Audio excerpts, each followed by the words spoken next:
जीवन बगिया ऐसी उलझी, फूल हो गए कम, कांटे ज्यादा, सिमटा जीवन, डूबी सांसें, आना है तो अब भी आजा। यदि आपने अभी तक अंतिम अध्याय न देखा हो तो अंतिम अध्याय देखें, और यदि आप समझ सकें तो इस अध्याय को जरूर देखें। यह अध्याय अष्टावक्र गीता 21वां अध्याय या 21वां प्रवचन। ख्याल रहे, यदि आपने अंतिम अध्याय न देखा हो तो मैं इसलिए कह देता हूँ क्योंकि अंतिम अध्याय में कुछ विशेष न था। अंतिम अध्याय में कुछ सवाल जवाब थे जब ओशो अष्टावक्र गीता पर प्रवचन कर रहे थे। उस समय के दौरान लोगों ने पूछे थे और उन्होंने अपनी समझ के अनुसार उन प्रश्नों के उत्तर दिए थे। लेकिन आप समझ सकते हैं तो आप इस अध्याय को यहीं से सुन सकते हैं और अपने भीतर एक नई क्रांति कर सकते हैं, या मैं ऐसा कहूँ अपने भीतर स्वयं को जान सकते हैं, स्वयं को उपलब्ध हो सकते हैं। और यदि आप मुझे मेरे साथ इस यात्रा में जुड़े रहे, निरंतर ध्यान में रहे हैं, तो अब कहने को कुछ भी नहीं है, क्योंकि प्रत्येक व्यक्ति के ध्यान के अनुभव अलग अलग हो सकते हैं। क्योंकि व्यक्ति अलग है, उसके बुनियादी ढंग अलग हो सकते हैं, लेकिन जो ध्यान के परिणाम हैं वो सबके एक ही हैं कि कोई किसी भी ढंग से, कोई किसी भी ढंग से पहुंचना सबको एक ही जगह है। कोई शून्य में है तो कोई शिखर पर है, लेकिन शिखर से जल्दी ही शून्य में प्रविष्टि हो जाएगी। ख्याल रहे, आप मेरे साथ इस यात्रा में अभी तक शामिल न हुए हों तो जरूर शामिल हों। यह यात्रा कहीं जाने भर की यात्रा नहीं है। इस यात्रा में हम अपने भीतर उतर जाएं, अपने गहरे अंतरतम स्वरूप को जान लेने भर की यात्रा है। फिर हम मुक्त हैं, या हम ऐसा कहें हम परेशान हैं जीवन से कि जीवन क्या है, दुख क्या है, सुख क्या है, क्रोध क्या है, वासना क्या है। इसे जब तक न हम समझ लें तब तक हम इससे मुक्त नहीं हो सकते, या हम जब तक न जान लें तब तक इससे मुक्त नहीं हो सकते। इसलिए पहली बात है कि हम इन सब को जानें, इससे पहले ध्यान में प्रवेश करें।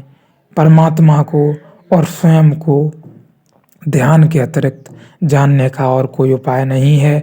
और यदि आप अभी तक ध्यान में प्रवेश न करे हों तो ध्यान में शीघ्र ही प्रवेश करें। ध्यान में प्रवेश करने के लिए आप जहाँ भी हों, जैसे भी हों, जिस ढंग में हों, जिस स्थिति परिस्थिति में हों, वहीं से पुकारें परमात्मा को, वहीं से शुरुआत करें, वहीं से भीतर की ओर मुड़ें। जहाँ भी हों, जिस दुनिया में हों, जिस जगह पे हों, जिस ढंग से हों, जिस स्थिति परिस्थिति से हों, क्योंकि हमने सदियों से मान रखा है और हमारा गहरे से गहरा विचार, या हमारा प्रत्येक मनुष्य का गहरे से गहरा डर यही है कि यदि हमने परमात्मा के संबंध में जाना, परमात्मा के संबंध में जरा भी जानने की चेष्टा की, या हम उस तरफ मुड़े, तो हमारा घर, हमारा परिवार, हमारी नौकरी, हमारा व्यवसाय, हमारी दुकान और हम खुद किस ढंग से रह सकेंगे, या हमारा सब छिन जाएगा। हमें सब त्याग देना पड़ेगा, या हमें सब ग्रहण कर लेना पड़ेगा, या हमें बहुत सी बातें माननी पड़ेंगी, बहुत सी शर्तें माननी पड़ेंगी। हमें भगवा वस्त्र धारण करने पड़ेंगे, बहुत से यज्ञ करने पड़ेंगे, बहुत से मंत्रों का जाप करना पड़ेगा, या हम ऐसा कहें बहुत सी किताबें, वेदों, पुराणों को पढ़ना पड़ेगा। तो मैं आपसे कहना चाहता हूँ, आप कुछ न करें, जहाँ भी हैं, जिस ढंग में, जिस स्थिति परिस्थिति में हैं, 24 घंटे में थोड़ा समय निकालें और अपने भीतर ध्यान में प्रवेश करें। क्योंकि जिसे हम खोजने बाहर जा रहे हैं वह हमारे भीतर मौजूद है, या हमारे पास ही है। हम उसे खोजने में ही खो सकते हैं, वरना हमने उसे कभी खोया नहीं है। वह है शांति, आनंद, प्रेम।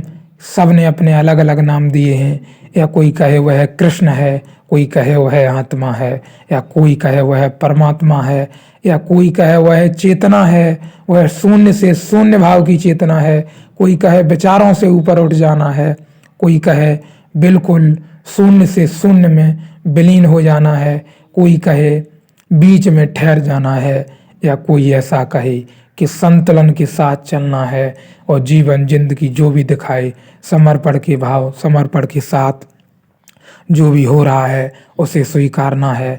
तो ख्याल रहे आप जहाँ भी हों, जैसे भी हों, जिस ढंग में भी हों, मेरे जानने का ढंग थोड़ा अलग है, या मैं ऐसा कहूँ आपसे कि आप जहाँ भी हैं, जिस ढंग में भी हैं, जिस स्थिति परिस्थिति में हैं, वहीं से परमात्मा को पुकारें। सोशल मीडिया का दौर है, आप चाहें जिसे सुने, धर्म गुरु को सुने, धार्मिक लोगों को सुने, साधु सन्यासियों को सुने, अनेक अनेक लोगों को सुने जो बहुत पढ़े लिखे, बहुत ज्ञानी, ज्ञानवान, सज्जन, सुशील, या जैसे भी व्यक्तियों को आप जानते हों, पहुँचे हुए ज्ञानी, कोई सन्यासी, कोई बैरागी, कोई त्यागी, जिसे भी आप सुनना चाहें सुने, लेकिन आप अपने भीतर प्रवेश करें। कोई आपको बस इतनी राह दिखा दे कि जिसे आप खोज रहे हैं बाहर, जिसे खोज रहे हैं किताबों में, जिसे खोज रहे हैं धन में, जिसे खोज रहे हैं पद में, जिसे खोज रहे हैं प्रतिष्ठा में, या हम ऐसा कहें जिसे खोज रहे हैं हम वासना में, कि वासना के अंतर पर्यंत हम उस शांति को उपलब्ध हो सकें। तो ख्याल रहे हम प्रत्येक ढंग से उसी एक को खोज रहे हैं जो सौंदर्य है, जो शांति है, जो प्रेम है। तो हमें कुछ न करते हुए अपने भीतर ध्यान में उतर जाना चाहिए। धीरे धीरे धीरे धीरे धीरे धीरे ही सही, आप जहाँ भी हों, जैसे भी हों, जिस ढंग जिस स्थिति परिस्थिति में हों, थोड़ा थोड़ा, थोड़े थोड़े, थोड़े थोड़े, थोड़े थोड़े गहन अनुभव से अपने भीतर प्रवेश करें, अपने भीतर ध्यान में उतरें। 24 घंटे में थोड़ा समय निकालें, घर से, मकान से, दुकान से, शिक्षा से, रोजी रोटी से थोड़ा समय निकालें। जब भी फुर्सत मिले, कहीं एकांत में, घर में, परिवार में, आश्रम में, जहाँ भी शांति दिखे, कहीं बगीचे में थोड़ा बहुत समय बैठें, ठहरें, शांति से बैठें, न कुछ करने में उतर जाएं, और वो भी भीतर से उतर जाएं। विचार चलते रहेंगे, मन में ऊट पटंग होता रहेगा, पुरानी आदत है, सब चलने दें। धीरे धीरे धीरे धीरे धीरे धीरे बैठ जाएं, और आपसे वहीं से आपको राह मिल जाएगी। फिर आप चल पड़ें, जिसको भी सुने, पढ़ें, सीखें, देखें। लेकिन बस आपको एक काम करना है, अपने भीतर उतर जाना है, फिर वहीं से आपकी यात्रा सुगम हो सकेगी। या मैं ऐसा कहूँ, आप वहीं से अपने अंतरतम स्वरूप को जान सकेंगे, उसको जान सकेंगे जिसे आपने बाहर सुना है, लोगों से, शब्दों से, पढ़ा है किताबों में, लेकिन जाना नहीं है। मैं आपसे कहूँ, आपने केवल पढ़ा है, बुजुर्गों से मुंह से पढ़ा है, साधु संतों के मुंह से पढ़ा है, सन्यासियों के मुंह से पढ़ा है, ज्ञानियों के मुंह से पढ़ा है, आत्मज्ञानियों के मुंह से पढ़ा है, या अनेक नाम दें हम, ऐसे व्यक्तियों से आपने पढ़ा है, सीखा है, सुना है, लेकिन वह आपने कभी जाना नहीं, आप जान भी नहीं सकते। मैं खुले आम कहता हूँ आपसे, आप नहीं जान सकते जब तक आप अपने भीतर प्रवेश न करेंगे। अपने भीतर स्वयं के अतिरिक्त उतर जाने के और ध्यान के अतिरिक्त और कोई उपाय नहीं है परमात्मा को जानने का। ख्याल रहे आप जहाँ भी हों, जैसे भी हों, जिस स्थिति परिस्थिति में हों, अपने भीतर प्रवेश कर जाएं। मुझे जो लोग सुन रहे हैं निरंतर और मेरे साथ ध्यान में रहे हैं, उनसे कोई बाधा, कोई बंधन, कोई नियम एवं जब तब कभी मैंने कहा नहीं, न मैं आगे कहने वाला हूँ। आप जैसे भी हों, जहाँ भी हों, जिस ढंग स्थिति परिस्थिति में हों, अपने भीतर पहुँच गए। यदि आपने स्वयं के संबंध में या आपने आत्म बोध के संबंध में जरा भी, या मैं ऐसा कहूँ, आत्मबोध से मेरा कहने का मतलब वही है जो तुम्हारे भीतर एक चेतना की तरंग खिली है, जो जागी है, वह कैसे जागी रहे, उसके साथ कैसे निरंतरता में बने रहें। और आत्मबोध हुआ है, यह जाना है कि ना हम मन है, न विचार है, न बुद्धि है, न वासना है, न शरीर है, हम कुछ विशेष हैं, इन सब से परे हैं और उस विशेष को हमें जानना है। जानना नहीं बल्कि हमें जीना है, क्षण क्षण जीना है। ये जो जीवन है यही जीना है। इसलिए ख्याल रहे मेरे साथ जो लोग निरंतर ध्यान में रहे हों उनकी एक पीड़ा हो सकती है कि वे भाग निकलें घर से, चले जाएं जंगल में, छोड़ दें दुकान या छोड़ दें पढ़ाई, बीच में कहीं भी निकल जाएं। हो सकता है बड़ी समस्या हो सकती है, लेकिन मैं उनसे बस इतना ही कहना चाहता हूँ, बस भीतर प्रवेश करें। छोड़ना पकड़ना कुछ नहीं है, और छोड़ना पकड़ना यदि अभी बाकी है तो आप अभी ठीक जगह नहीं पहुँचे, या मैं ऐसा कहूँ अभी स्वयं के संबंध में बड़ी गहराई में नहीं जान पाया है, वरना छोड़ने पकड़ने जैसा कुछ रहता नहीं।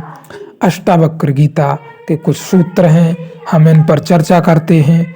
अष्टावक्र उवाच न ते संगोस्थिति के क्षुद्रस्ते मिच्छासी संघात विलय कुण्ड लय ब्रज उदित भवतो विश्व बारधेरिव बुद्बुदम इत्य ज्ञात बेरकम मातमानम मेरमेव लय ब्रज प्रत्यक्षम वस्तु व द्वेषम नास्तमले त्वपि रज्जंस इब व्यक्रमेवे लय ब्रज सम दुख सुखपूर्ण आसन नैराश्यम समजीवता मृत्यु सैन्य मित्रवे लय ब्रज जनक वाच आकाश दंतोड़वा घटवत प्राग जगत इत्य ज्ञानम तथैश्च न त्यागो न ग्रहो लह मधो हरिद्र वाहंस प्रपंचो बीज संत भी इत्य ज्ञानम तथैश्च न त्यागो न ग्रहो न लहो अहम स सुसुप्त कासो सुप्रवृद्धि स्वकल्पनामा इत्य ज्ञानम तथैश्च न त्यागो न ग्रहो लयम अहम व सर्वे भूतेषु सर्वभूतानेषु मय इत्य ज्ञानम तथैश्च न त्यागो न ग्रहो अहम। संसार छूटता है तो जरूरी नहीं कि अज्ञान की पकड़ छूट जाए, भोग के आंतरिक कारण विनष्ट हो जाएं। आंतरिक कारण तो सिर्फ फिर भी मौजूद रहेंगे। तुम धन छोड़ दो, वह जो पकड़ने की आकांक्षा थी वह त्याग को पकड़ लेगी। तुम घर में हो, घर छोड़ दो, वह जो पकड़ने की आकांक्षा थी आश्रम को पकड़ लेगी। तुम बाजार छोड़ दो, वह जो पकड़ने की पुरानी बात थी वह एकांत पकड़ लेगी। और पकड़ की है, पकड़ छोड़नी है। इसलिए जो युक्ति भोग से जागता है उसके लिए तत्क्षण एक दूसरा खतरा पैदा होता है। वह खतरा भोगी को कभी नहीं है, वह खतरा केवल उसको है जो भोग से जागता है। वह खतरा है त्याग में उलझ जाने का।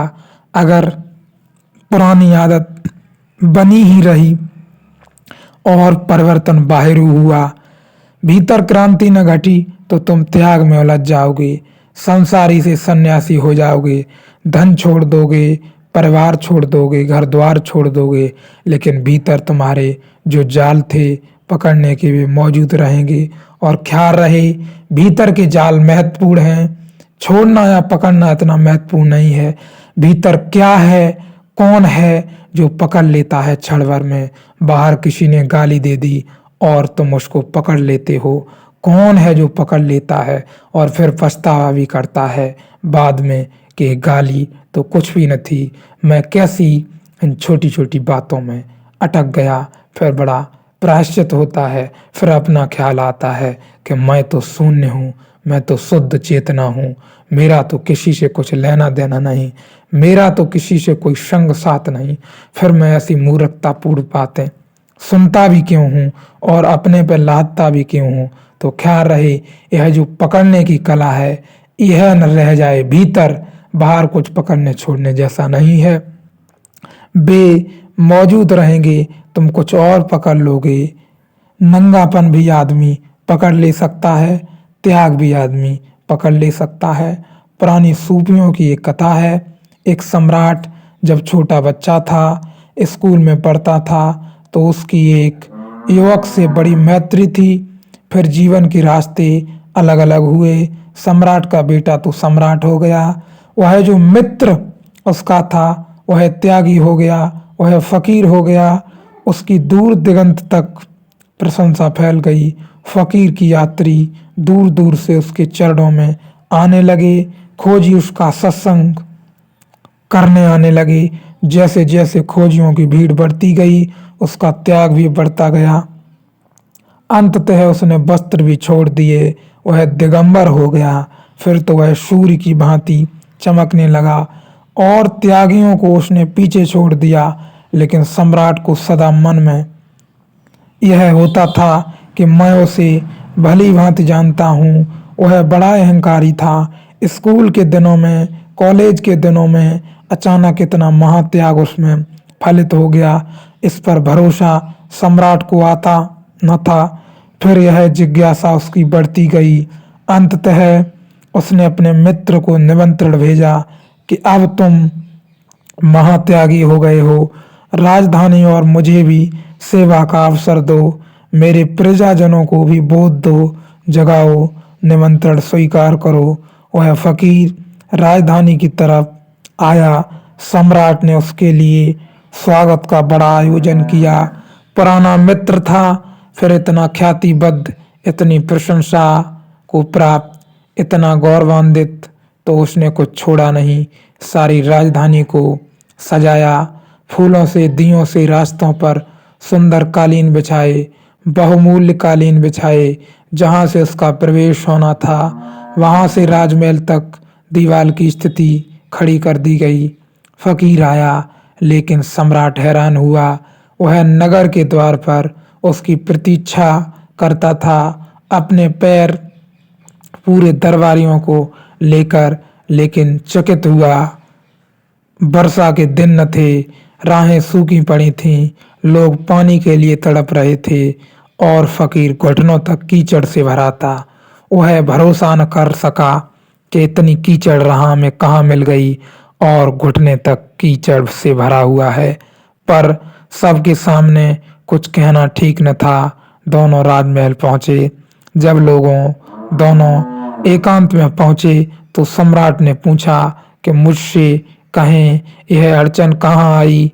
आपके पैर कीचड़ से भरे हैं। उसने कहा, अड़चन का कोई सवाल नहीं। जब मैं आ रहा था तो लोगों ने मुझसे कहा कि तुम्हें पता है, तुम्हारा मित्र सम्राट अपना वैभव दिखाने के लिए राजधानी को सजा रहा है। वह तुमसे पाना चाहता है, तुम्हें कहना चाहता है, तुमने क्या पाया? नंगे फकीर हो, देखो मुझे। उसने रास्ते पर बहुमूल्य कालीन बिछाए, लाखों रुपए खर्च किए हैं। राजधानी दुल्हन की तरह सजी है। वह तुम्हें दिखाना चाहता है, वह तुम्हें फीका करना चाहता है। तो मैंने कहा कि देख लिए, ऐसा फीका करने वाले अगर वह बहुमूल्य कालीन बिछा सकता है तो मैं फकीर हूँ, मैं कीचड़ भरे पैरों से उन कालीन पर चल सकता हूँ। मैं 2 कौड़ी का मूल्य नहीं मानता। जब उसने ये बातें कही तो सम्राट ने कहा, अब मैं निश्चिंत हुआ, मेरी जिज्ञासा शांत हुई, आपने मुझे तृप्त कर दिया। यही मेरी जिज्ञासा थी। फकीर ने पूछा, क्या जिज्ञासा थी? यही जिज्ञासा थी कि आपको मैं सदा से जानता हूँ। स्कूल में, कॉलेज में आपसे ज्यादा अहंकारी कोई भी न था। आप इतनी विनम्रता को उपलब्ध हो गए, यही मुझे संदेह होता था। अब मुझे कोई चिंता नहीं। आओ हम गले मिलें, हम एक ही जैसे हैं। तुम मुझ जैसे ही हो, कुछ फर्क नहीं हुआ। मैंने एक तरह से अपने अहंकार को भरने की चेष्टा की है, सम्राट होकर तुम दूसरी तरह से उसी अहंकार को भरने की चेष्टा कर रहे हो। हमारी दिशाएं अलग हों, हमारे लक्ष्य अलग नहीं। और मैं तुमसे इतना कहना चाहता हूँ, मुझे तो पता है कि मैं अहंकारी हूँ, तुम्हें पता ही नहीं कि तुम अहंकारी हो। तो मैं तो किसी न किसी दिन इस अहंकार से ऊब ही जाऊंगा। तुम कैसे ऊबोगे? तुम पर मुझे बड़ी दया आती है। तुमने तो अहंकार को खूब सजा लिया। तुमने तो उसे त्याग के वस्त्र पहना दिए। जो व्यक्ति संसार से ऊबता है उसके लिए त्याग का खतरा है। दुनिया में दो तरह के संसारी हैं, एक जो दुकानों में बैठे हैं और एक जो मंदिरों में बैठे हैं। दुनिया में दो तरह के संसारी हैं, एक जो धन इकट्ठा कर रहे हैं, एक जिन्होंने धन पर लात मार दी। दुनिया में दो तरह के दुनिया भर हैं, एक जो बाहर की चीज़ों से अपने को भर रहे हैं और दूसरे जो सोचते हैं कि बाहर की चीज़ों को छोड़ने से अपने को भर लेंगे।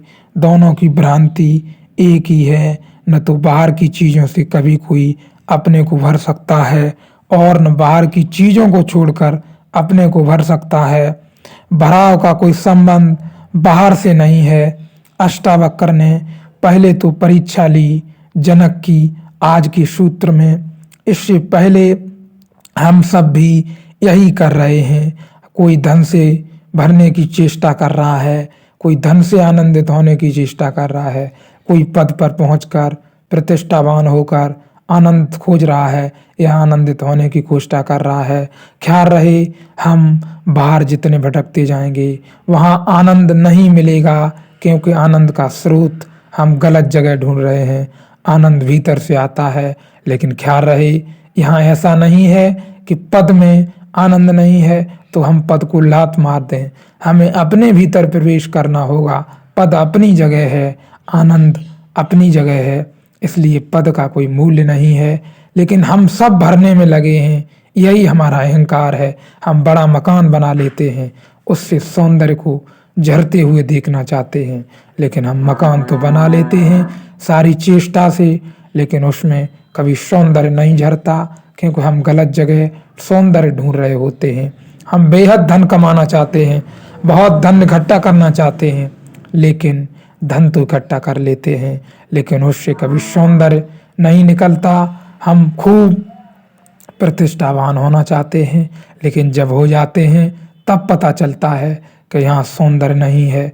ये तो भ्रम हो गया, ये समय बर्बाद हो गया, ये तो अहंकार था और कुछ भी न था। यदि हमें आनंद ही चाहिए तो हमें स्वयं के भीतर प्रवेश करना होगा। बाहरी चीज़ें सब अपनी जगह हैं, उनका उपयोग है, वे उपयोगी मात्र हैं और उनका कोई आनंद से संबंध न कभी था, न कभी है और न कभी आगे होगा। भराव का कोई संबंध बाहर से नहीं है। अष्टावक्र ने पहले तो परीक्षा ली जनक की। आज के सूत्रों में परीक्षा नहीं लेते, प्रलोभन देते हैं। वह प्रलोभन जो हर त्यागी के लिए खड़ा होता है। आज वे फुसलाते हैं जनक को कि तू त्यागी हो जा, अब तुझे ज्ञान हो गया, अब तू त्याग को उपलब्ध हो गया, अब छोड़ सब। अब जनक को यह पहली परीक्षा से भी मोह माया के ऊपर पे जो सूक्ष्म प्रलोभन अष्टावक्र देते हैं, वह प्रत्येक को भोग से हटने के लिए कठिनतम परीक्षा है। लेकिन इसलिए बिल्कुल ठीक अष्टावक्र करते हैं। ठीक ही है, यह मुक्त न हो जाए तब तक कोई मुक्त नहीं होता।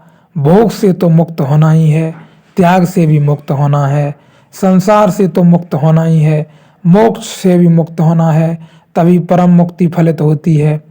परम मुक्ति का अर्थ ही यही है कि अब कोई चीज़ की आकांक्षा न रही।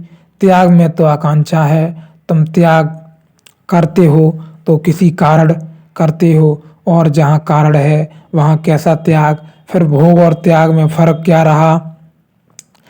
दोनों का गणित तो एक हो गया। एक आदमी भोग में पड़ा है, धन इकट्ठा करता, सुंदर स्त्री की तलाश करता, एक पुरुष को खोजता, बड़ा मकान बनाता। तुम पूछो उससे क्या बना रहा है? वह कहता है इससे सुख मिलेगा। एक आदमी सुंदर मकान छोड़ देता, पत्नी छोड़कर चला आता, घर द्वार से अलग हो जाता, नग्न भटकने लगता, सन्यासी हो जाता। पूछो उससे यह सब तुम क्यों कर रहे हो? वह कहेगा इससे सुख मिलेगा। तो दोनों की सुख की आकांक्षा है और दोनों मानते हैं कि सुख को पाने के लिए कुछ किया जा सकता है। यही भ्रांति है। सुख स्वभाव है, उसे पाने के लिए तुम जब तक कुछ करोगे तब तक उसे खोते रहोगे। तुम्हारे पाने की चेष्टा में ही तुमने उसे गवाया है। संसारी एक तरह से गवाता, त्यागी दूसरी तरह से गवाता है।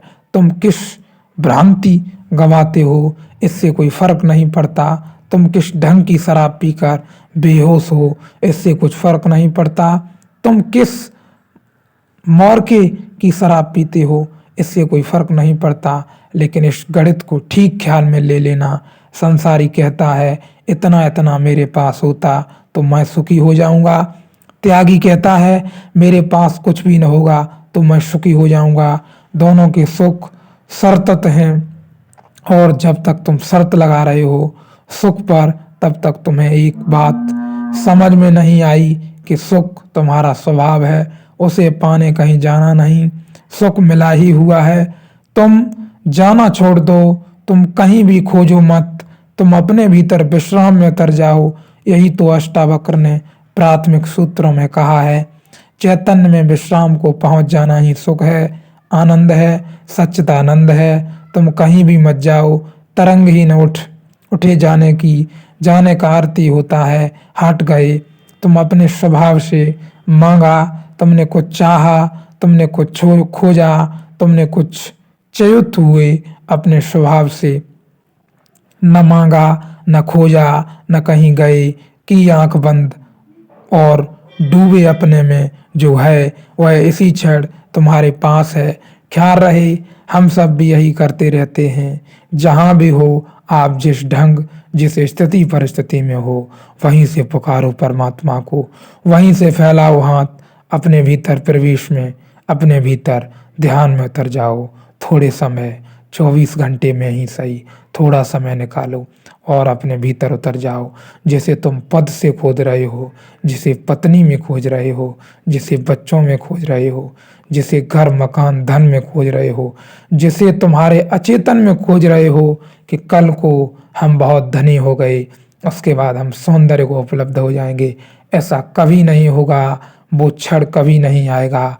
धन से वो नहीं निकल सकता, पद से वो नहीं निकल सकता, प्रतिष्ठा से वो नहीं निकल सकता, परिवार से वो नहीं निकल सकता, संपत्ति से वो नहीं निकल सकता। या मैं ऐसा कहूँ प्रेम और आनंद और आत्मा परमात्मा का संबंध, शून्य का संबंध बाहर की किसी भी चीज से नहीं है। बाहर सब अस्थिर और सब ऐसा ही है। पता नहीं कब से है, सदियों से ऐसा ही है। जब से मनुष्य है पृथ्वी पर उससे पहले से ऐसा है, सब ऐसा ही है। ख्याल रहे आनंद कहीं भी बाहर से नहीं मिल सकता। इसलिए हमें अपने भीतर ध्यान में प्रवेश करना है, ध्यान में उतर जाना है। जहाँ भी हो, जिस ढंग जिस स्थिति परिस्थिति घर परिवार जहाँ में भी हो वहीं से पुकारो, वहीं से तुम परमात्मा को उपलब्ध हो सकते हो, जान सकते हो परमात्मा को। कुछ छोड़ने या त्यागने का ज़्यादा फर्क नहीं है। या मैं ऐसा कहूँ कोई छोड़ना या पकड़ना सब भ्रांति है, कोई बड़ी बात नहीं है। गहरी बात जो ध्यान में रखनी है वह यही है कि हम अपने भीतर ध्यान में प्रवेश कर जाएं। जिस ढंग जिस स्थिति जिस परिस्थिति में हो, जहाँ भी हो दुनिया में, जिस ढंग में हो, घर में परिवार में, बेहद संघर्ष में, जीवन में किस भी पड़ाव में हो, संघर्ष धीरे धीरे छीड़ हो जाएगा तुम्हारा। बस समर्पण भाव से अपने आप में प्रवेश कर जाएं, स्वयं के भीतर ध्यान में उतर जाएं। वहीं छिपा है मार्ग, वहीं छिपी है शांति, वहीं सौंदर्य, वहीं आनंद छिपा हुआ है। और तुमने उस आनंद को एक क्षण को भी गवाया नहीं। यही कह रहे हैं अष्टावक्र। कहीं भी मत जाओ, कहीं भी मत खोजो, जो उसे तुम सदा से लेकर चलते रहे हो, जो है वह तुम्हारी गुदड़ी में छिपा है। वह हीरा तुम्हारी गुदड़ी में पड़ा है। तुम गुदड़ी देखते हो और भीख मांगते हो। तुम सोचते हो हमारे पास क्या है, और हीरा गुदड़ी में पड़ा है। तुम गुदड़ी खोलो और जिसे तुम खोजते थे तुम चकित हो जाओगी। वही तो आश्चर्य है जो जनक को आंदोलित कर दिया है। जनक कह रहे हैं, आश्चर्य, ऐसा मन होता है कि अपने को ही नमस्कार कर लूं, कि अपने ही चरण छू लूं। हद हो गई, जो मिला ही था उसे खोजता था। मैं तो परमेश्वरों का परमेश्वर हूँ। मैं तो इस सारे जगत का सार हूँ। मैं तो सम्राट हूँ ही, और भिखारी बना घूमता था। तुमसे भी कहना चाहता हूँ, तुम भी सम्राट हो। कहाँ घूम रहे हो? किससे भीख मांग रहे हो? किससे पूछ रहे हो? तुम भी सम्राटों के सम्राट हो, परमेश्वरों के परमेश्वर हो, और संपूर्ण सृष्टि, सारे जगत का तुम सार हो, निचोड़ हो। इसलिए अपने भीतर ध्यान में प्रवेश करो। इसके अतिरिक्त और कोई उपाय नहीं है स्वयं को जानने का। और स्वयं के अतिरिक्त जो भी बचा है, जो शेष है, विशेष है, या ऐसा कहें जिसको जान लेने के बाद कुछ भी जान लेना शेष न रह जाएगा, संपूर्ण धन्यता को उपलब्ध हो जाओगे, या संपूर्ण ऐश्वर्य को जान सकोगे। इसलिए अपने भीतर प्रवेश करो। सम्राट होना हमारा स्वभाव है, तुम्हारा स्वभाव है। भिखारी होना हमारी आदत, भिखारी होना हमारी भूल। भूल को ठीक कर लेना है, न कहीं खोजने जाना है, न कुछ खोजना है। तो जब कोई व्यक्ति भोग से जागने लगता है, तब खतरा खड़ा होता है। फिर भी वह मांगेगा वही। तरंग तंग आ चुका है, सिद्धते जहते हयात से मुतरब।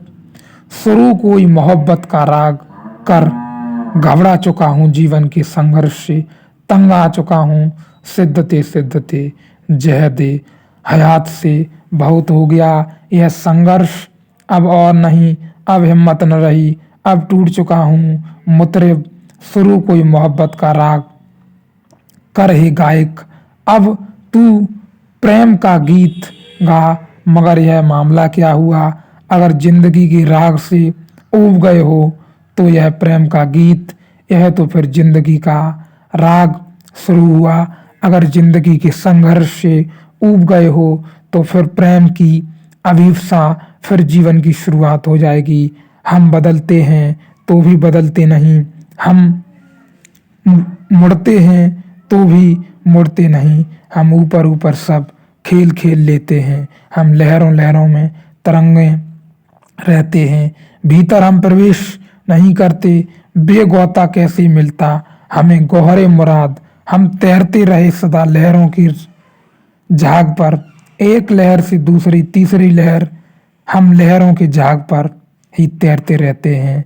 तो वह जो मणि है जिसे मिलकर मुक्ति मिल जाती है, कहें मुक्ता कहें मणि, वह जो परम मणि है, वह जो गहरे डुबकी लगाने से मिलती है।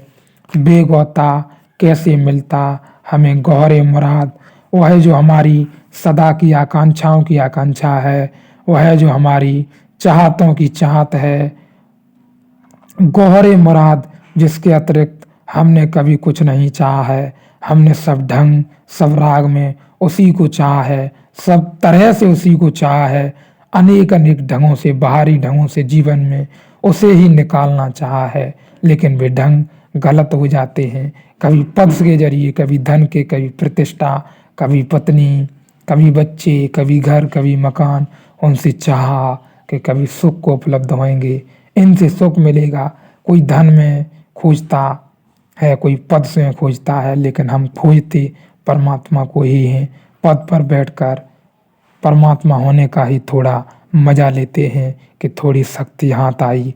धन थोड़ा पास होता है तो परमात्मा का थोड़ा सा मजा लेते हैं कि हम दीन दरिद्र नहीं। ज्ञान होता है तो परमात्मा का थोड़ा सा मजा लेते हैं कि हम अज्ञानी नहीं। बेगौता कैसे मिलता हमें गौहरे मुराद, हम तैरते रहे सदा लहरों की झाग पर। हमने बहुत बार करवटें बदली, मगर एक लहर से दूसरी लहर में उलझ गए। मैं तुमसे कहना चाहता हूँ कि तुम में से बहुत अनेक बार सन्यासी हुए, फिर भोगी हुए, फिर सन्यासी हुए, फिर भोगी हुए। ये करवटें तुम बहुत बार बदल चुके हो। यह कुछ नया खेल नहीं, यह खेल बड़ा पुराना है। तुम इसमें बड़े निष्णात हो चुके हो। कई बार मैं देखता हूँ कुछ लोग जब पहली दफ़ा संन्यास लेते हैं आते हैं, वे सोचते हैं कि पहली दफ़ा संन्यास लेने आए। उनके भीतर मैं झांकता हूँ तो आश्चर्य से भर जाता हूँ। ये तो वे कई बार कर चुके हैं, क्या इस बार भी फिर वही पुराना ही खेल जारी रखेंगे कि इस बार क्रांति होगी। मैं सोचने लगता यह फिर एक नई लहर होगी या गहराई में उतरना होगा। भोगियों को देखता हूँ तो भोगी सन्यास का सपना देखते मिलते हैं और सन्यासियों से भी मैं मिलता रहा हूँ, बरसों तक घूमता रहा हूँ, सब तरह के सन्यासियों से मिला हूँ। सन्यासियों को भोग के सपने आने शुरू हो जाते हैं। यह बड़ा मजा है। जो लहर जिस पर तुम सवार होते हो वह व्यर्थ मालूम होती है और जो लहर दूर है वे दूर के ढोल सुहावने वह बड़ी आकर्षक मालूम होती है। भोगी कहता है कि त्यागी बड़ा आनंद ले रहा होगा, इसलिए तो भोगी त्यागी के चरण छूने जाता है। कब तुम्हें अकल आएगी, कब तुम्हारी आंखें खुलेगी अगर तुमने त्यागी के चरण सिर्फ इसलिए छुए हैं कि तुम सोचते हो कि त्यागी मजा ले रहा है। वो खतरा है। जब तुम भोग से उबोगे तुम त्यागी हो जाओगे।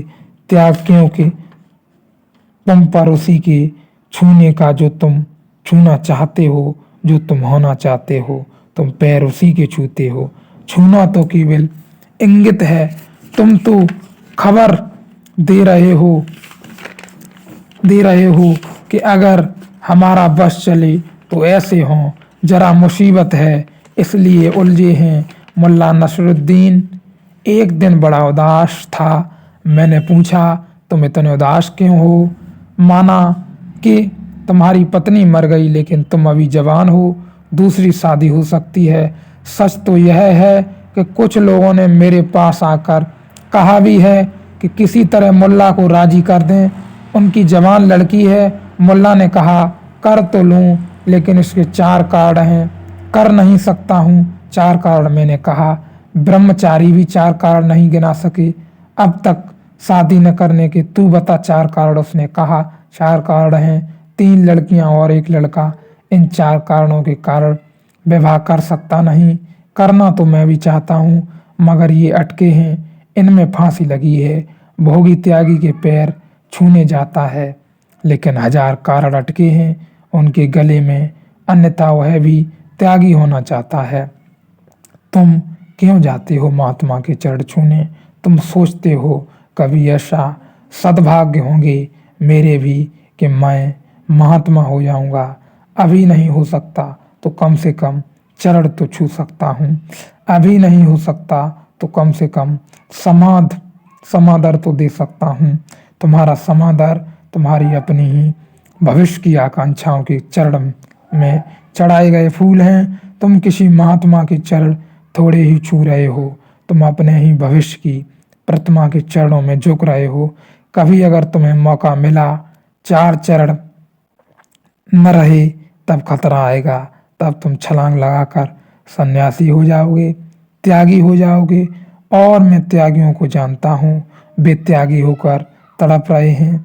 मुझसे एक 70-75 साल के बूढ़े सन्यासी ने कहा कि आपसे कह सकता हूँ, किसी और से तो कह भी नहीं सकता। यह दर्द ऐसा है, कहो किससे? लोग मेरे पैर छूने आते हैं, उनसे तो मैं वह नहीं कह सकता। वे तो मुझे आदर देते हैं।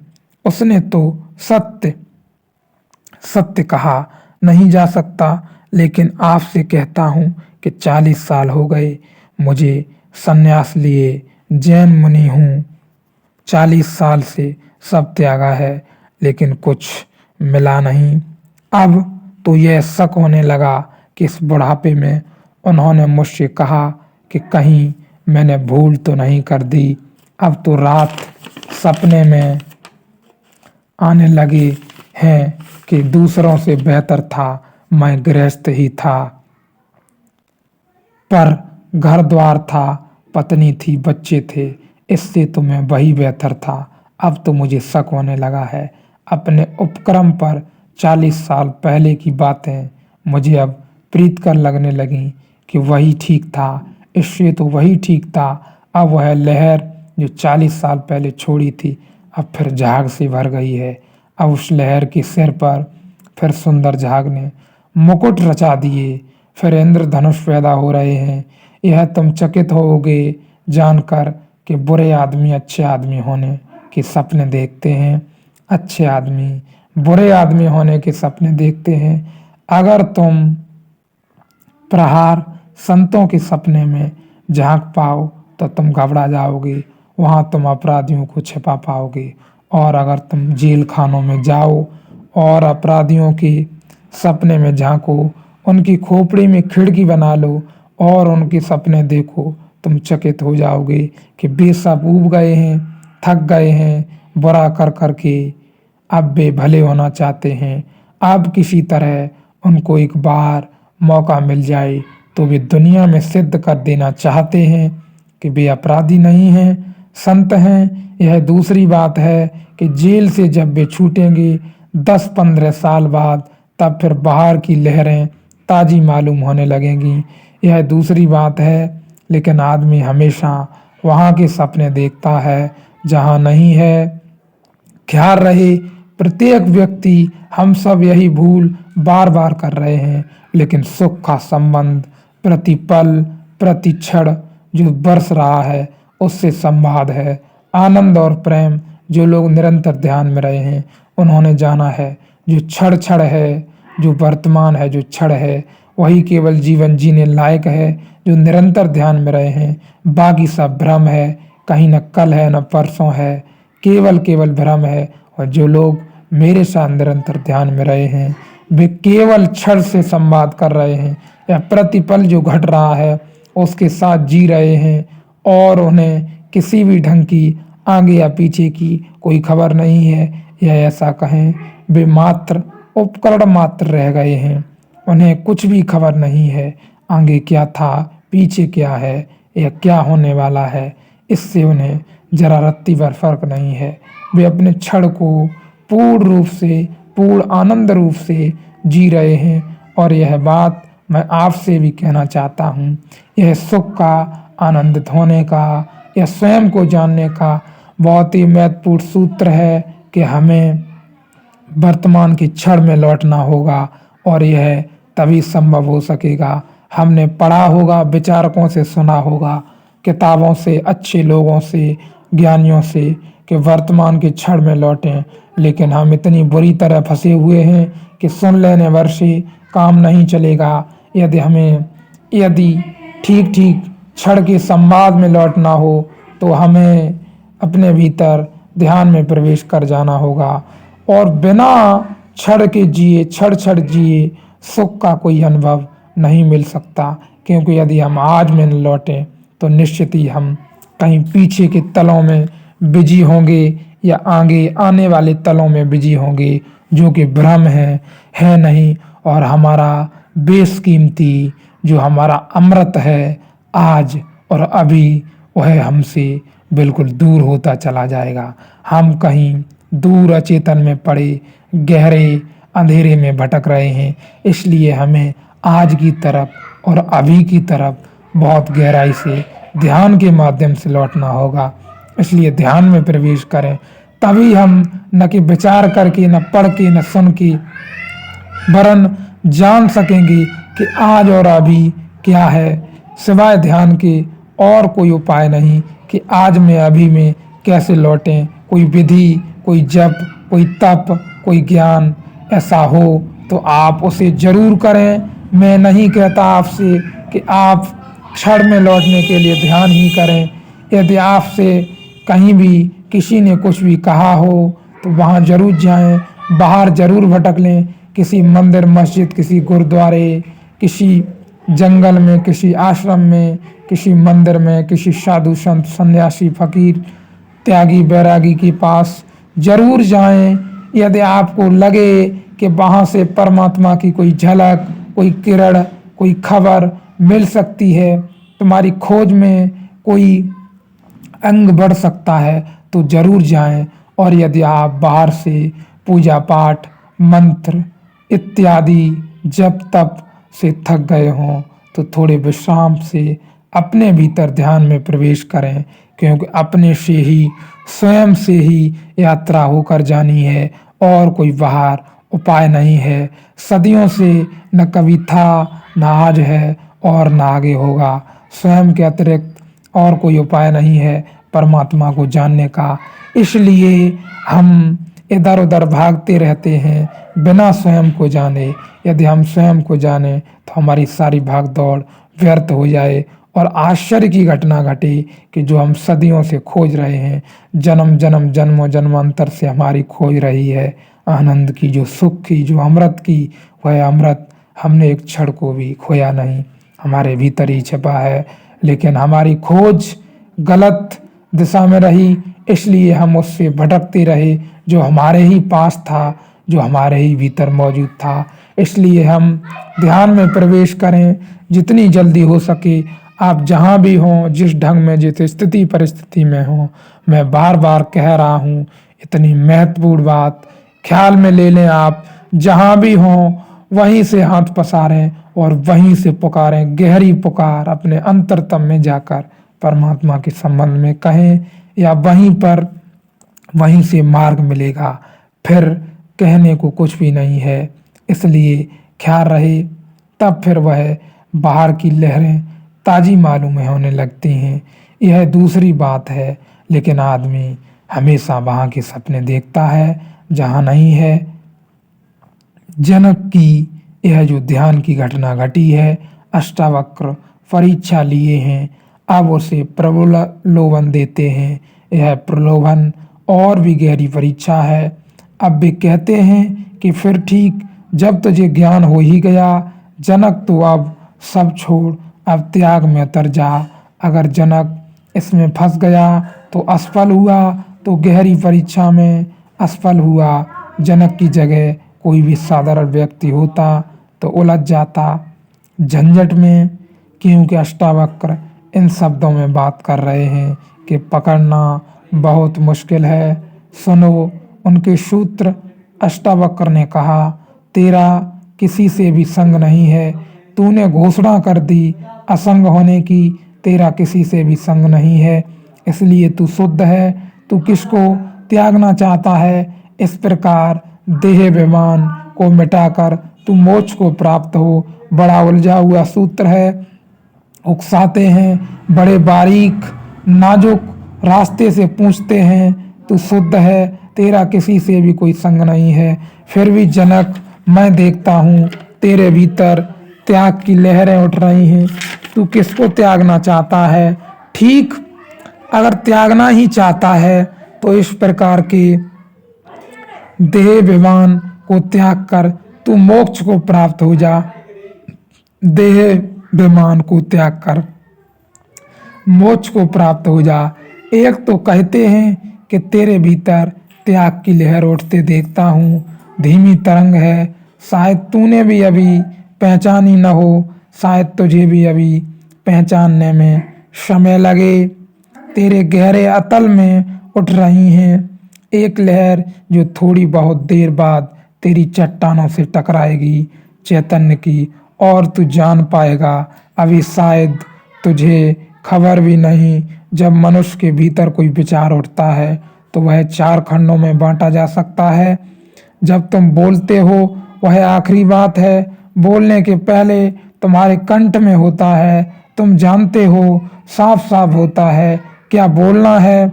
तुम भीतर तो परिचित हो गए, भीतर तो तुमने बोल दिया, अभी बाहर प्रकट नहीं किया है, वह तीसरी अवस्था है। उसके पहले दूसरी अवस्था होती है, जब धुंधला होता है, तुम्हें साफ नहीं होता कि क्या है।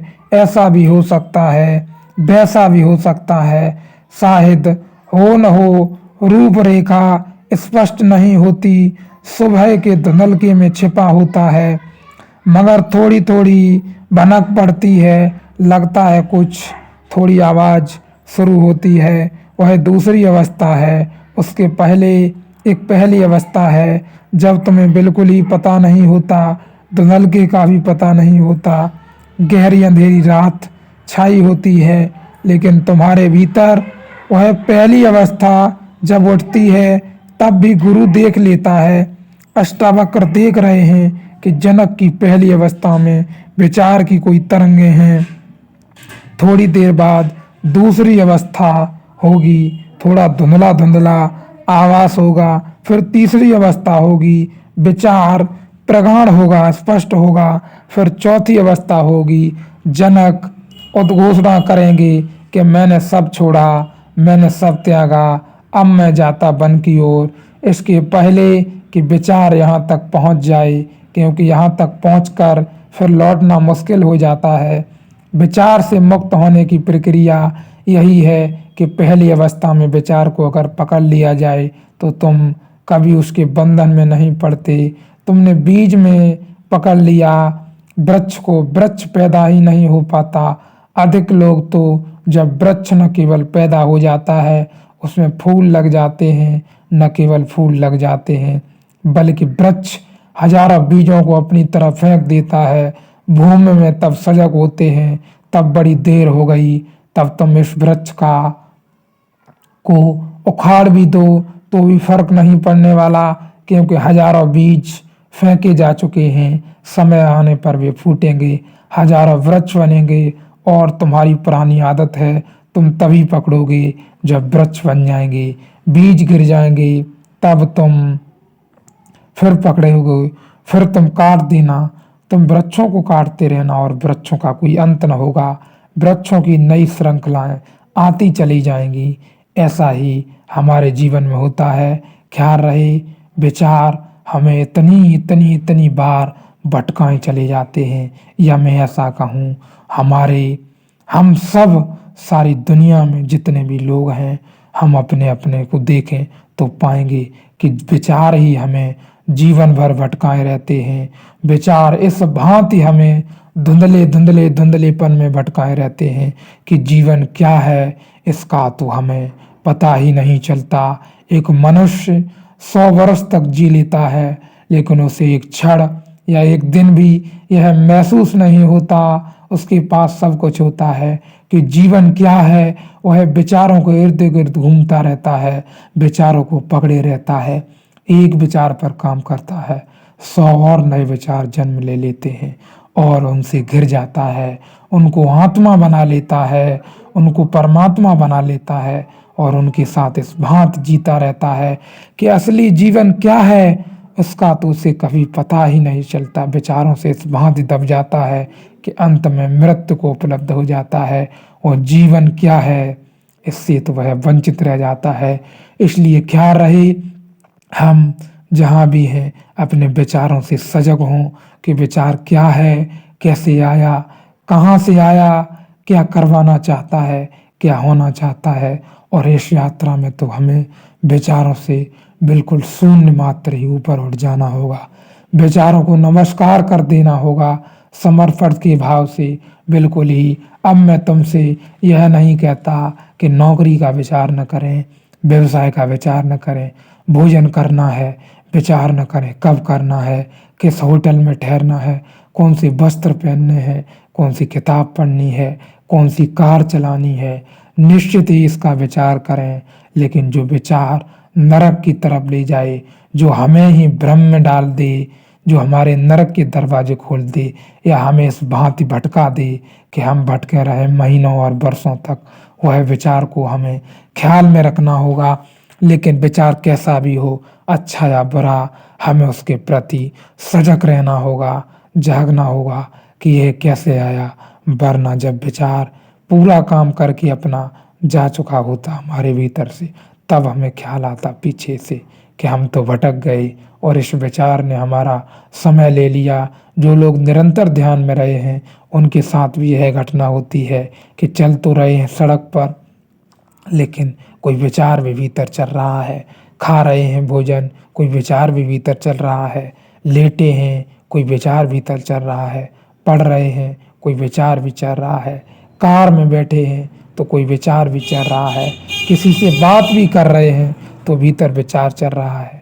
तो इस विचार को हमें देखना होगा जो हमें भटकाए रहता है और हमें नरक की ओर ले जा रहा है, या हमें अपनी असलियत अपने होने से विच्छिन्न कर रहा है। इसको देखना है, इसको जाग के देखना है। और एक बार यदि आपने इसे जागे जागे देखा तो आप विचारों से बिल्कुल मुक्त हो जाएंगे।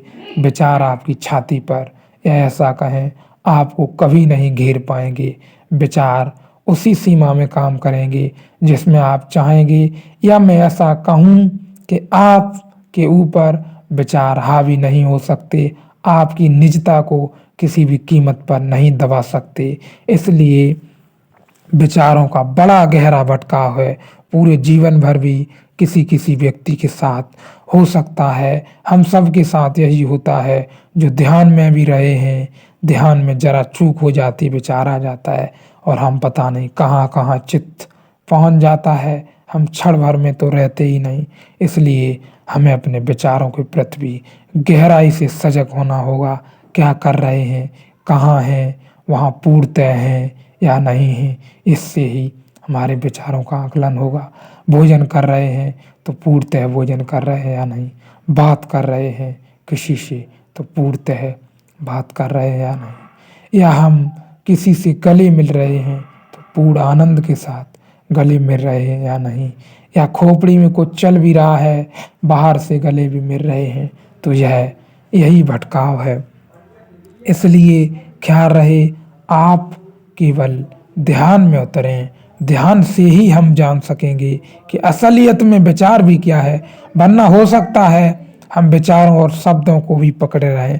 ये विचार फला फला व्यक्ति के हैं, वो बहुत महान था, वो बहुत बड़ा क्रिकेटर है, वो बहुत बड़ा साहित्यकार है, वो बहुत बड़ा धनी है, वो बहुत बड़ा राजनेता है, वो बहुत बड़ा वैज्ञानिक है। और हम समझें कि ये विचार बड़ी गहरी प्रक्रिया है, कहीं आत्मा परमात्मा हो सकते हैं। तो मैं आपसे कहना चाहता हूँ ऐसा बिल्कुल नहीं है। जो जीवन है उससे हम बिछड़ सकते हैं या विच्छिन्न हो सकते हैं, और हम कहीं बासे में कहीं अंधेरे में भटकते रह सकते हैं विचारों को पकड़कर। इसलिए मैं आपसे कहता हूँ कि विचारों के प्रति सजग होना है हमें धीरे धीरे। इसलिए हमें ध्यान में प्रवेश करना है। तुम्हारी पुरानी आदत है, तुम तभी पकड़ोगे जब वृक्ष बन जाएंगे, बीज गिर जाएंगे, तब तुम फिर पकड़ोगे, फिर तुम काट देना चाहोगे और वृक्ष का कोई अंत न होगा। वृक्षों की नई श्रृंखलाएं आती चली जाएंगी। ऐसा ही हमारे जीवन में होता है। बुद्ध ने विपश्यना का प्रयोग दिया है अपने बिच्छुओं को। विपश्यना का कुल अर्थ इतना ही है कि तुम इस भांति सजग होते जाओ कि धीरे धीरे तुम्हें पहली अवस्था में विचार दिखाई पड़ने लगे। जब पहली अवस्था में विचार दिखाई पड़ता है, बड़ी सरल बात है, इतना ही कह देना काफ़ी है, बस क्षमा कर, नहीं इच्छा पड़ने की, इसमें इतना ही भाव कि नहीं पर्याप्त है और तो ही जीत पाओगे, संदिग्ध है। दूसरी अवस्था में थोड़ा कठिन है, संघर्ष करोगे तो ही जीत पाओगे, संदिग्ध है। चौथी अवस्था में तो बहुत मुश्किल है, घोषणा हो चुकी कि तुम फंस गए, लौटना करीब करीब असंभव हो जाता है। अब तो फल भोगना पड़ेगा क्योंकि विचार कर्म बन गया है। पहले विचार केवल भाव होता है, उसके पहले शून्य में बीज मात्र होता, संभावना मात्र होती, फिर भाव बनता, फिर विचार बनता, फिर अभिव्यक्ति बनता।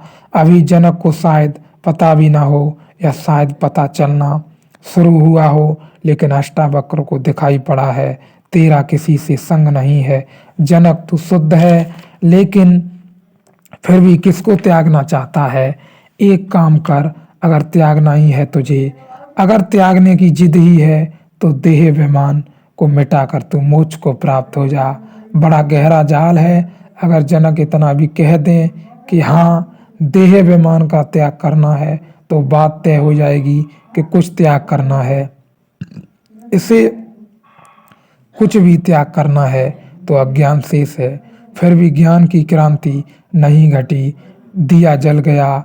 और तुम कहो अंधेरे का त्याग करना है, तो फिर दिया जला नहीं। दिया जल जाने पर अंधेरे का कैसा त्याग। दिया जल गया तो अंधेरे का त्याग, दिया जल गया तो अंधेरे का तो जा ही चुका होगा, त्याग हो ही चुका। त्याग करना हो तो गलत, त्याग हो जाए तो ही सही है। जो करना पड़े तो कर्ता बन जाते हैं, हम जो हो जाएं तो साक्षी रहते हैं। भोग हुआ त्याग हुआ, ना हमने भोग किया ना हमने त्याग किया, जो होता था होने दिया, हम करते भी क्या, जो होता था होने दिया। देखते रहे, अपने देखने को विशुद्ध रखा, ख्याल रहे आप अपने भीतर ध्यान में प्रवेश करें। जहाँ भी हों, जैसे भी हों, जिस ढंग में, जिस दुनिया में, जिस स्थिति परिस्थिति में, घर में, परिवार में, कुछ भी पकड़ने छोड़ने की आवश्यकता नहीं है। वरन हमें जानना है यदि असलियत में जीवन क्या है। तो जब तक हम विचारों से तले जीते रहेंगे, पकड़े रहेंगे एक दूसरे को, तब तक कुछ न होगा। आप मेरे को सुनते हैं न सुनते हैं, इससे कोई फर्क नहीं पड़ता। किसी भी ज्ञानी को सुने, किसी भी व्यक्ति को, जाने हुए पहचाने हुए पहुँचे हुए व्यक्ति को, तो आपने एक बात ख्याल में ले लेनी चाहिए। आज स्पष्ट तौर पर मैं कह देना चाहता हूँ आपसे कि आपके अतिरिक्त और आपको जनाने वाला कोई नहीं है। संदेह, कोई खबर, कोई क्रांति की बात या कोई चोट आपको बाहर से पड़ सकती है, किसी वीडियो के माध्यम से, किसी को सुन लेने से, किसी किताब, किसी प्रवचन से, कोई मंत्र से, कोई कहानी से। लेकिन आपको अपने भीतर ही प्रवेश करना है, अपने भीतर ही प्रवेश करना है, क्योंकि वहीं छिपा है वह साहित्य, वह आनंद, वह प्रेम, वह परमात्मा जिसे हम सदियों से खोज रहे हैं। धन में, पद में, प्रतिष्ठा में, घर में, परिवार में, पत्नी में, बच्चों में, सब में हम खोज रहे हैं। और हम इस बुरी तरह खोज रहे हैं कि हम उस खोज में ही इस भांति उलझे हुए हैं अपने बनाए हुए जाल में ही, कि करीब करीब बड़ा बुरा हाल है। या जो भी देखते हैं, मैं जहाँ भी देखता हूँ, बड़ा कहना भी असंभव हो जाता है कि इनसे क्या कहूँ, इनसे परमात्मा के संबंध में, आत्मा के संबंध में कैसे कहूँ। इनसे जरा भी कोई बात कहूँ तो ये पकड़ लेते हैं अपनी बनाई हुई छोटी सी दुनिया में, अपनी बनाई हुई छोटी सी आदतों में, और वहीं सिमट कर रह जाते हैं। किसी से आप साहित्य में, या मैं ऐसा कहूँ अपने इर्द गिर्द किसी से कोई भी बात कहें परमात्मा आत्मा के संबंध में, वे अपनी मान्यताओं, आदतों और अपनी जानकारी के अनुसार ढाल लेते हैं, बात समाप्त हो जाती है। लेकिन मैं आपसे कहूँ, यह कुछ भी नहीं है, यह आदतों, संस्कारों और शिक्षाओं का परिणाम है। आप इससे परमात्मा को नहीं जान सकते जब तक आप शुद्ध शून्य, या मैं ऐसा कहूँ अपने भीतर प्रवेश न कर जाएं। बाहरी प्रवचन, बाहरी किताबें, बाहरी उपदेश, बाहरी आदेश, बाहरी गुरु, बाहरी साधु संत, किसी से कहीं से भी जानने से आपको खबर मिल सकती है, लेकिन राह आपके भीतर मौजूद है, आपको वहीं से चलना है। इसलिए आप बस अपने भीतर ध्यान में प्रवेश करें, चुपचाप जहाँ भी हैं, जैसे भी, अपने घर में, अपनी दुकान में, मकान में, व्यवसाय में, छोड़ना कुछ भी नहीं है। जहाँ भी हैं वरन जानना है और मुक्त होना है। अपने भीतर ध्यान में प्रवेश करें, केवल और केवल जिसे भी सुनते हो। और यदि आपको इतनी खबर मिल गई है कहीं से कि अब कहीं भी मिलने वाला नहीं है, समय भी कम है, बहुत खोजा बिना, हर ढंग खोज लिए, तो बस यदि खबर मिल गई है कि अपने भीतर ही उतर जाना है, तो बस मेरी बात सुनने की कोई आवश्यकता नहीं है। किसी से भी, कैसे भी, कहीं भी, ढंग से भी कोई बात मेरी आपको सुन लेने भर की कोई आवश्यकता नहीं। कोई प्रवचन, कोई गुरु, कोई साधु संत, किसी की कोई आवश्यकता नहीं है। आप स्वयं के साधु, स्वयं के संत, स्वयं के गुरु स्वयं हुए, क्योंकि जो यह जान लेता है कि स्वयं के अतिरिक्त अब कोई दरवाज़ा न रहा, स्वयं से ही राह निकलेगी, वह अपने गुरु के पास ही पहुंच गया, भीतर ही उसका गुरु बैठा हुआ है। तो आप बस एक ऐसा ही काम करें, आप बस ध्यान में प्रवेश करें और सब भ्रांतियां, भ्रम हैं, अपने आप दूर हो जाएंगे।